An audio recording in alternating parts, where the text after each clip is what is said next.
4, Section 2. Most worshipful Grand Masters shall preside at the annual communications of Grand Lodge. See that the rules and usages of the craft are strictly observed, and that the officers faithfully perform their respective duties. He may grant dispensation for the establishment of new lodges during the recess of the Grand Lodge.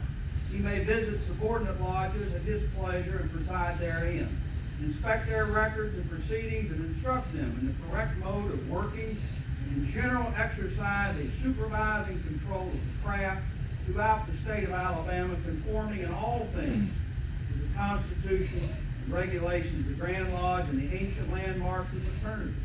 Edict 5.1 further states, by custom, tradition, and past precedent, the Grand Master does possess and may exercise powers and prerogatives outside those given by the written Constitution. In recess of the Grand Lodge, he possesses all the power of the Grand Lodge duly convened.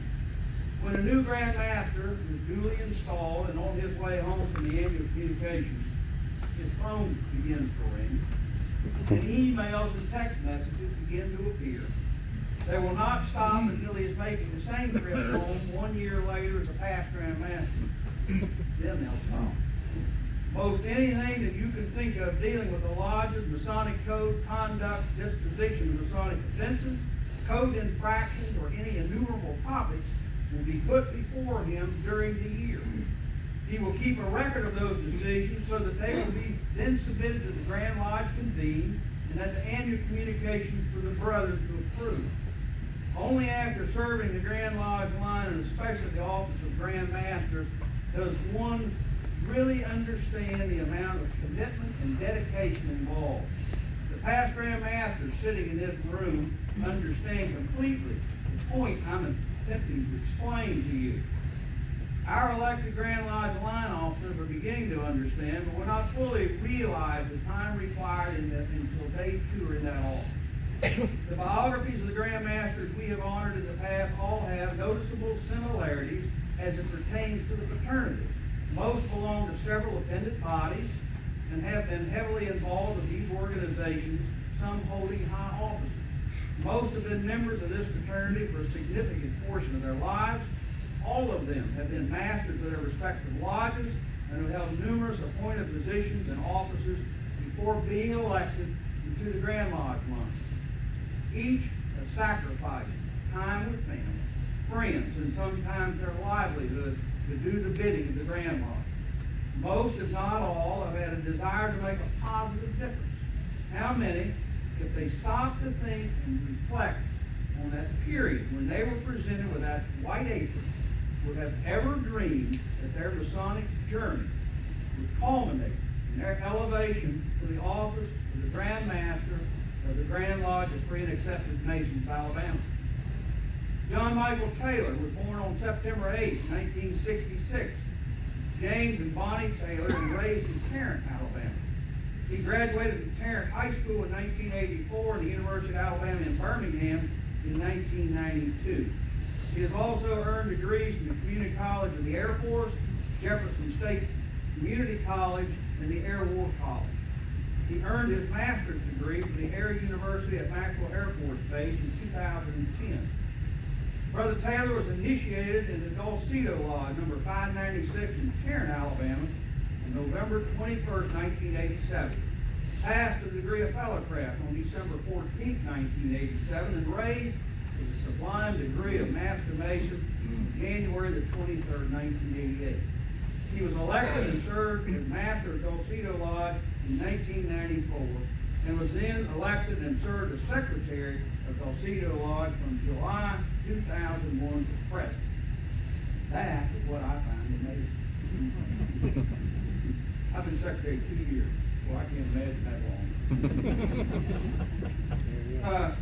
His service to the Grand Lodge of Alabama began when he was appointed to serve as Worshipful Junior Grand Deacon in November 1995 by Most Worshipful Past Grand Master Gene Groom. He was also appointed to serve as Right Worshipful Grand Historian in November 1996 by Most Worshipful Past Grand Master Larry Wharton. He was appointed District Lecturer for the 19th Masonic District in November 2007 and served in that capacity until his election as Junior Grand Warden in November 2016. Brother Taylor was initiated at York-Wright Bodies in Woodlawn Chapter number 146, Woodlawn Council number 71, and Woodlawn Commandery number 31 in 1991. He was initiated into the Bulls Chapter of the Order of Eastern Star 104 in 1996. Brother Taylor is currently a member of Center Point Chapter 416, Order of the Eastern Star, Birmingham Metro York-Rite Bodies, the Royal Order of Scotland, and Red Cross of Constantine, and Zamora Shrine. On October 26, 2019, he was invested with the rank of Knight Commander of the Port of Honor in the Valley of Birmingham, Scottish Rite. Brother Taylor enlisted in the Alabama Air National Guard in July 1986 and served in various assignments in the 117th Mission Support Group and the 117th Air Refueling Wing. He received his commission as Second Lieutenant in August 1999 and is a distinguished graduate of the Academy of Military Science in Knoxville, Tennessee. He has commanded the 117th Communications Squadron and the 117th Intelligence Squadron. He also served as Deputy Mission Support Group Commander for the 117th Air Refueling Wing.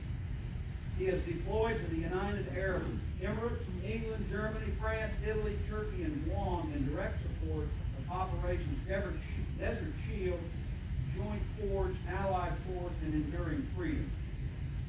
Most fortunate Brother Taylor currently holds the rank of Colonel and is assigned to the National Guard Joint Force Headquarters in Montgomery, Alabama, where he serves as the Director of Staff of the Alabama Air National Guard. He is responsible for leading, directing, and managing all Air National Guard functions and to direct program operations throughout the state of Alabama. As the state's senior full-time Air National Guard management official, he serves as the principal executive advisor to the Adjutant General, oversees and directs a variety of comprehensive military operations to include 2 flying wings, 1 combat communications group, 1 combat communications squadron, 1 intelligence squadron, and 1 special operations communications squadron. Most fortunate Brother Taylor's father, James Jon Taylor, is a 62-year Master Mason, and his mother, Bonnie, is a 60-year member of the Order of the Eastern Star. Brother Taylor is married to Aletha Taylor, and they are active members of Church of Christ. They have 3 children, daughters Casey, Hannah, and son Matt, who was raised to the sublime degree of Master Mason in Dulcedo Lodge, number 596, in September 2018. Brother Taylor and his family reside in Rimlock, Alabama. 3 rapids.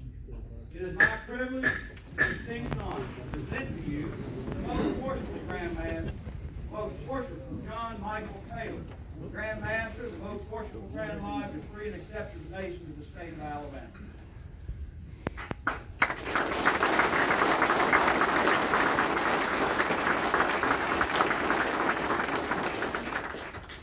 Now, Masons join me in giving the public grand honor.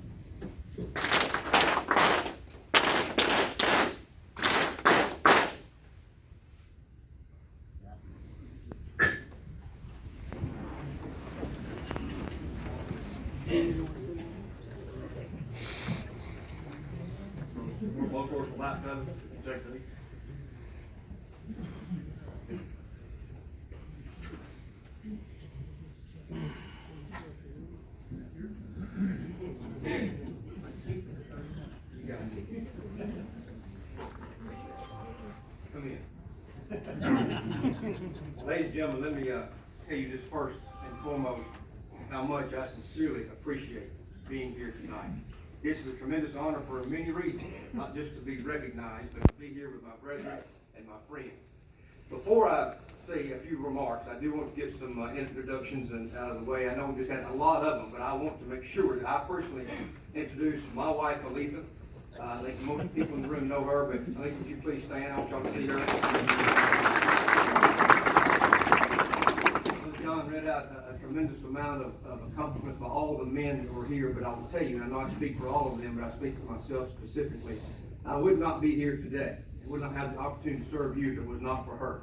The encouragement she's given me, I tell people all the time, I joined this fraternity. I had a choice. She did not. She married into it, and it became part of her life that day, but she has embraced and supported me, and I thank her so very much. My mother and father are with me. You heard them mentioned here, and I'm very honored. They won't get up, but Milton and Bonnie Taylor are back there. They have been the inspirations to me throughout my life, and particularly in my Masonic life. The reason I wanted to be a Master Mason is because my daddy was one.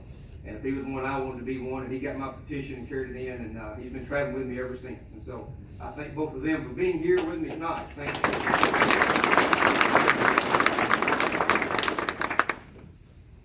The past Grand Master, and brethren, and even the sisters that are here, I know we have a lot of people that hold different titles and positions in the Masonic fraternity. We've got the Eastern Stars here. We've got the Rainbow Girls. We've got the Malay. I would miss half the room if I tried to announce and introduce. But I want you to know, from the bottom of my heart, each and every person in this room is special, and you are important. And I want you to know that, and I'm thankful for that. I do want to say just a couple of comments about the past Grand Masters that are here. I thank each and every one of you. These are some of my dear friends and my mentors, and I call upon them, and I certainly always appreciate the wise counsel they offer me. And as Brother John said, there's only a few people that can understand some of the conversations that I have to take place in and decisions to make, but these men do, and they offer me that wise counsel, and I thank you for that. To the Grand Lodge officers that are here, I am honored to have you serve with me. You heard them introduced here, but each one of those men are important to me, not just in a personal friendship. They didn't get the assignment or appointment because of friendship, but they've got it for the continued dedication to our fraternity. And I thank each and every one of them. I'm so proud of them, even though we've only been off for a couple of months.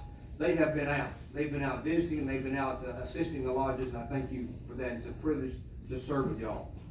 Most worshipful Brother Corey, to you and your Grand Line officers, thank you for being here. You honor me, and I appreciate that. I've said it to you privately, but I'll say it publicly in this forum.